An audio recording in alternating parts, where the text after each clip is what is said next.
This channel does not promote any violent, harmful, or illegal activities. All content provided by এই this মুহূর্তে channel নেপালে is নজর meant কারণ for an Nepal educational চলছে purpose only. প্রধানমন্ত্রী রাষ্ট্রপতির বাড়িতেও এবার আগুন লাগিয়ে দিল উন্মত্ত জনতার ছবি দেখাচ্ছি টিভি9 বাংলার পর্দায় একই সঙ্গে 5টা ছবি আপনাদের সামনে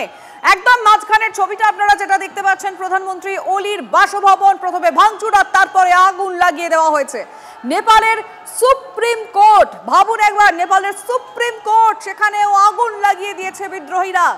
বিচার কোথায় পাবেন এবার মানুষ কারণ সেখানকার সুপ্রিম কোর্ট শীর্ষ আদালতই জ্বলছে নেপালের একের পর এক সরকারি ভবন সেখানেও আগুন লাগিয়ে দিয়েছে উন্মত্ত জনতা গতকাল সন্ধ্যের পর যখন সমস্ত যে 26টির বেশি ওয়েবসাইট ব্যান করে দেওয়া হয়েছিল তা খুলে দেওয়া হয় পরবর্তীতে মনে করা হয়েছিল যে হয়তো পরিস্থিতি শান্ত হতে পারে কিন্তু আজ সকাল থেকে পরিস্থিতি আরো ভয়ঙ্কর হয় এবং প্রধানমন্ত্রী ওলি সেই সময় দাঁড়িয়ে আজকে সকালে আমরা আপনাদের খবর দিই যে সন্ধ্যে 6টায় সর্বদলীয় বৈঠক ডাকেন কিন্তু না সেই সব অনেক দূরের কথা তার কারণ তাকে আগে নিজের প্রাণ বাঁচাতে হবে প্রথমে ইস্তফা দিলেন প্রধানমন্ত্রী ওলি প্রাক্তন প্রধানমন্ত্রী ঠিক কয়েক ঘন্টা আগেই তার ইস্তফার খবর আমরা আপনাদেরকে জানাই আর তারপর নিজের প্রাণ ভয় দেশ ছেড়ে পালানোর একেবারে শেষ মুহূর্তের প্রস্তুতি কোথায় যেতে পারেন ওলি সম্ভবত দুবাইয়ে যেতে পারেন কিন্তু তার আগে নেপালের একাধিক নেতা মন্ত্রী থেকে শুরু করে সরকারি যে সমস্ত অফিস রয়েছে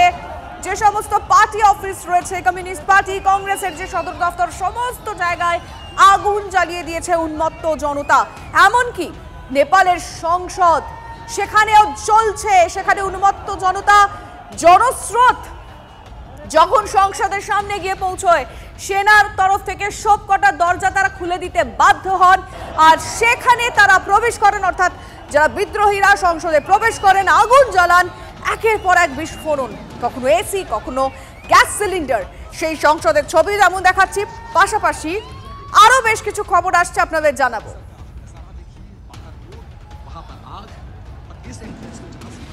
কাঠমান্ডু বিমানবন্দর তা দখল করে নিল বিদ্রোহীরা কাঠমান্ডু বিমানবন্দরে আগুন লাগিয়ে দিল বিদ্রোহীরা প্রাক্তন রাষ্ট্রপতির বাড়ি জ্বালিয়ে দিয়েছে জনতা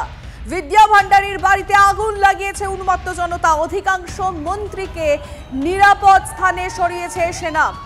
উপ প্রধানমন্ত্রীকে জনরোষ থেকে বাঁচিয়েছে সেনা টেলিভিশন অফিস জ্বালিয়ে দিল বিদ্রোহীরা নেপালের কাস্টমস অফিস সেটাও ছাড় পায়নি সেখানেও আগুন লাগিয়ে দিয়েছে বিদ্রোহীরা ওলির ইস্তফার পরও হিংসা যেন থামছেই না নেপালে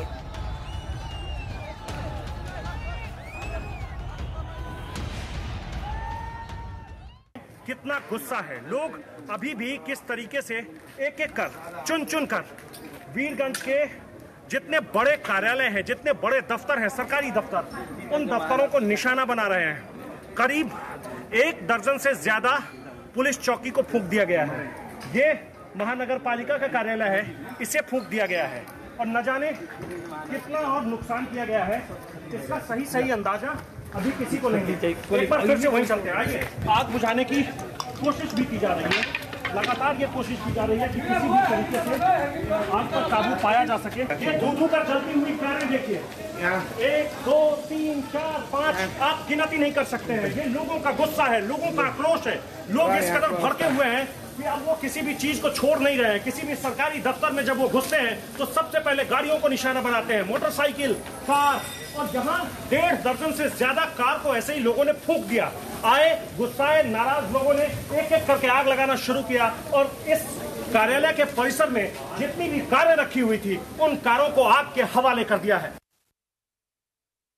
মুহূর্তে আমাদের সঙ্গে রয়েছেন কর্নেল দীপ্তাংশু চৌধুরী কর্নেল নেপালের সম্পূর্ণ পরিস্থিতি আপনি জানেন আমরা আমাদের দর্শকদেরকে বিভিন্ন ছবিগুলো দেখাচ্ছি সেখানে গিয়ে উপ প্রধানমন্ত্রী তারপরে দেখলাম প্রধানমন্ত্রী ইস্তফা দিয়ে যেন তেন প্রকারণ নিজের প্রাণ বাঁচানোর জন্য চলে গেলেন একদম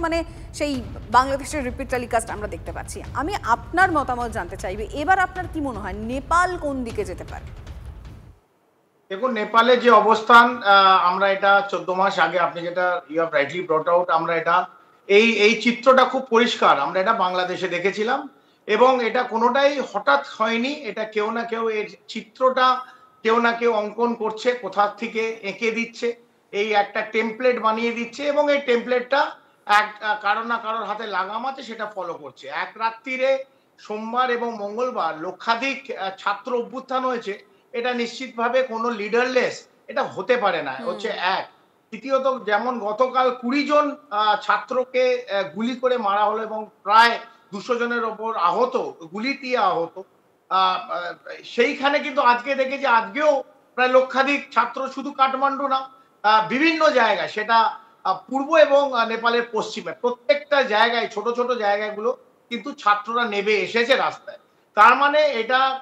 এখানে কোনো লিডার দেখা যাচ্ছে না, গণ অভ্যুত্থান দেখা যাচ্ছে, সবাই নেমেছে, একটা বিদ্রোহর আওয়াজ, বিদ্রোহ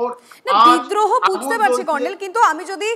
সংসদকে সরিয়ে রাখছি, আমি যে কটা পার্টি অফিস সে কটাকে যদি সরিয়ে রাখছি, মন্ত্রীর বাসভবন সব সরিয়ে রাখছি, কিন্তু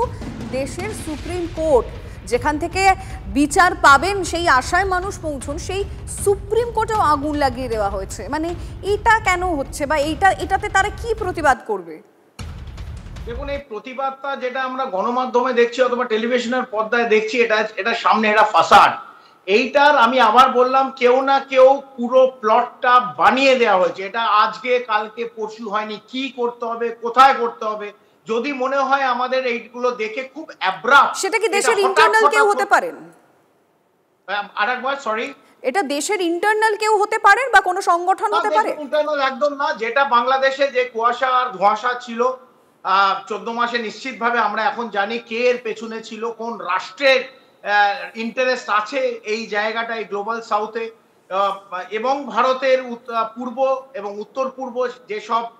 আমাদের ছোট ছোট দেশগুলো আছে, ছোট ছোট রাজ্যগুলো আছে, কার এর মধ্যে ইন্টারেস্ট আছে, কে ভারতকে অশান্ত চায়। এবং বাংলাদেশকে দেখে পরিষ্কার যে ভারতকে অশান্ত, ভারতকে ভাঙার যে একটা বড় চক্রান্ত প্ল্যান চলছে, সেটা খুব পরিষ্কার। এবং আপনি যদি দেখেন তিব্বত পর সেটা চায়নাই ধরুন, চায়না, কারণ Nepal is a landlock country, 1751 kilometre আমাদের সঙ্গে common international border. Nepal, Bangladesh, Myanmar, এই কমপ্লিট পূর্ব, যেটা আসিম মুনির, মোল্লা মুনির বলেছিল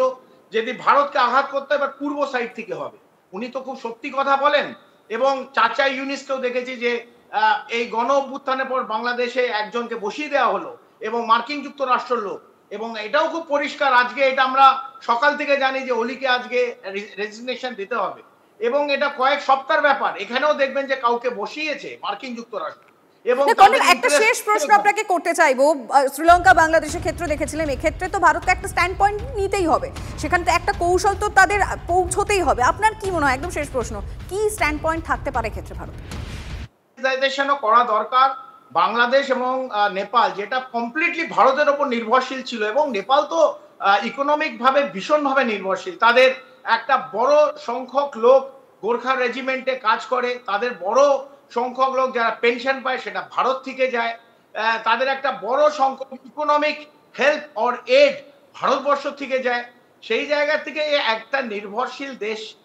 সেটা তার ভারতের নাকে, Bharat is a big brother both Bangladesh আর নেপাল, তাদের নাকের তলায় এই যে গণ অভ্যুত্থান বারবার হচ্ছে এবং তার প্রভাব এই কমপ্লিট পশ্চিমবাংলা, এরপর নেপালে হয়েছে দেখছেন, এটা উত্তরপ্রদেশ, বিহার, পশ্চিমবাংলা এবং 7টা উত্তর পূর্ব রাজ্যে যে বাংলাদেশের অভ্যুত্থান হয়েছিল, তারপর যে ঘটনা প্রবাহ বিগত 14 মাস দেখছি আমরা, তো এটা পড়ছে, এটা পড়বে, এই ঘটনা প্রবাহ ভারতের উপর পড়বে। তাই ফরেন ডিপ্লোমেসি ভারতের এবং ন্যাশনাল সিকিউরিটি ডক্টরিন এবং ইন্টেলিজেন্স যে ইনপুট এবং আউটপুট, এই দুটোই যেটা আছে, আমার মনে হয় এটা কমপ্লিট একটা রিলুক ভারতের দেওয়া উচিত। কারণ বারবার এই গণ অভ্যুত্থান হবে বিভিন্ন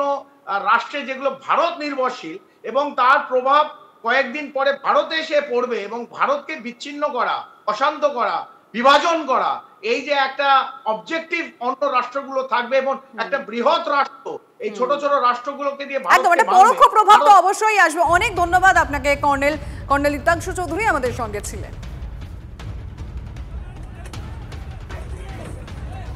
জ্বলছে দেশ, উদ্বিগ্ন কলকাতায় কর্মরত নেপালিরা। দেশের অশান্ত পরিস্থিতি, পরিজনদের সঙ্গে যোগাযোগ করতে না পারায় বাড়ছে দুশ্চিন্তা। अभी मेरा सरलाई में घर में है, मम्मी पापा है, मेरा भैया है, राजधानी काठमांडू में है। अभी 3-4 दिन से मेरा मम्मी पापा कांटेक्ट में नहीं है। अभी सोशल मीडिया बैन हुआ है, इसके वजह से कांटेक्ट में नहीं आ पा रहा है। कई लोग तो VPN यूज़ करके अभी लड़का लोग तो यूज़ कर पा रहा है। अभी मम्मी पापा एजेड है, वो लोग को नहीं पता है, इसलिए अभी वो लोग से बात नहीं हो पा रहा है। टेंशन अभी हम लोग का घर गांव साइड में तो इतना टेंशन नहीं है, बट राजधानी में ज़्यादा प्रॉब्लम है। वो बोल रहा है अब तो उधर बहुत कोहली को बरसात भी हो रहा है, बोल रहा है वो उधर आओ एक बार देखने के लिए, आओ आंदोलन में चलो बोल रहा है। हम इधर जॉब कर रहा है, कैसे जाएगा? अब तो मुझको प्रधानमंत्री का हटा के अब तो राजा लेके आएगा तो बहुत मस्त चलेगा नेपाल में। গত প্রায় 15 বছর ধরে কোনো সরকার স্থিতিশীলভাবে নেপালকে শাসন করতে পারেনি এবং তাদের যে পরিষেবা দেওয়ার কথা সরকারকে, সেই পরিষেবা তারা জনগণকে দিতে পারেনি এবং তার উপরে রাজতন্ত্রের প্রতি জনগণের একটা বিরাট অংশের আগ্রহ আছে। তারা বারবার ভাবছে যে গণতান্ত্রিক সরকার যদি ব্যর্থ হয় তাহলে আমরা আবার রাজতন্ত্রেই তো ফিরে যাওয়া ভালো ছিল, রাজতন্ত্রে অন্তত শোষণ অন্তত কম হতো, সেটা হয়তো সীমাবদ্ধ থাকতো। কিন্তু এই অবস্থায় তো দেখা যাচ্ছে করাপশন, দুর্নীতি, প্রতিটি রাজনৈতিক দল যারা ক্ষমতায় এসেছেন, যারা সরকার গঠন করেছেন, প্রতিটি রাজনৈতিক দলের সরকার তারা দুর্নীতিতে নিমজ্জিত হয়ে থেকেছে। ফলে নেপালে দারিদ্র্য বেড়েছে এবং নেপালে বেকারত্ব বেড়েছে। নেপালে অশান্তির জের, ভারত নেপাল বাস চলাচল এখন অব্দি বাস চলাচল বন্ধ রয়েছে। শিলিগুড়ি থেকে কাঠমান্ডু বাস চলাচল বন্ধের সিদ্ধান্ত নিয়েছে এনবিএসটিসি। নেপাল জুড়ে অস্থিরতার জেরে এবার ভারত নেপাল বাস চলাচলও বন্ধ হয়ে গেল। শিলিগুড়ি থেকে এনবিএসটিসির তরফে যে কাঠমান্ডু অবধি বাস চলাচল করত, সেই বাস চলাচল অনির্দিষ্টকালের জন্য স্থগিত করে দিল উত্তরবঙ্গ রাষ্ট্রীয় পরিবহন নিগম। গত কয়েকদিন ধরেই নেপাল জুড়ে অস্থিরতা এবং সেই অস্থিরতার জেরে যে অগ্নিগর্ভ পরিস্থিতি নেপালে, তার জেরেই কিন্তু এই বাস চলাচল বন্ধ হয়ে গেল নেপালের সঙ্গে, যার জেরে নেপালের এই ঘটনার প্রভাব এবার এই আমাদের এপারে অর্থাৎ সীমান্তের এপারে ভারতের এই অংশগুলোতেও কিন্তু পড়তে শুরু করেছে। কারণ প্রতিদিন প্রচুর সংখ্যায় মানুষ যেমন নেপালে যান, একইভাবে নেপাল থেকেও প্রচুর সংখ্যায় মানুষ কিন্তু ভারতে আসেন। এই বাসগুলোই ছিল সেই যোগাযোগের ক্ষেত্রে একমাত্র ভরসা। কিন্তু নেপাল জুড়ে রাজনৈতিক ডামাডল এবং অস্থিরতার জেরে কার্যত সেখানে এখন গণবিদ্রোহের আগুন জ্বলছে। এই পরিস্থিতিতে বাস চালানো ঝুঁকিপূর্ণ মনে করেই অনির্দিষ্টকালের জন্য এই চলাচল বন্ধ করে দেওয়া হলো। ক্যামেরায় দীপায়নের সঙ্গে প্রসেনজিৎ, TV9 বাংলা, শিলিগুড়ি।